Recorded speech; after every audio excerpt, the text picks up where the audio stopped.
being in the produce world and selling produce like to people every day, actually on the sales floor, and doing it for 20 years, I've just really seen the power of consumers' dollar.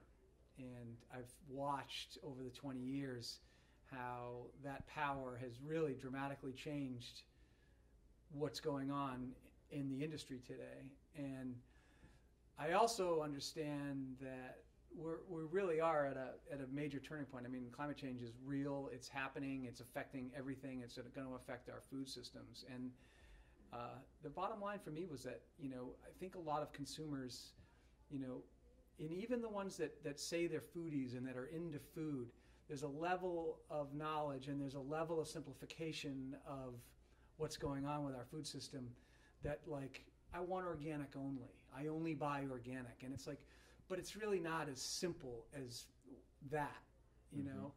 And like locavores, and I get it, like it's great. And I think local is a very important thing for our food system, but we need to talk more about that conversation and say, well, regional. Let's talk about regional food systems. It's not really being discussed by anybody, at least not in the real way that a retailer can talk to their consumers and their customers. So it was sort of just a call to arms, as it were, to say to our customers. And it's something that I think to myself, and I relish in when I'm on the sales floor, and I relish in those conversations that I have with my customers about, like, let's talk about that a little bit more. Like, let me get you to understand all the stuff that goes behind what you think is very simple.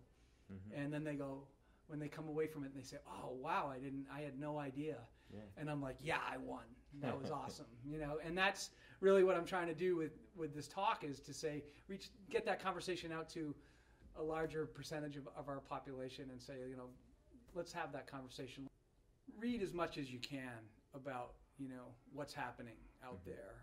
Get involved in, I think it's great to get involved in CSAs, and I think, it makes you feel good about supporting a local grower.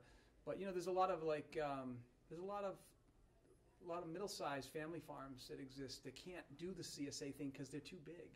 And they're getting squeezed out of the big thing because they're too small.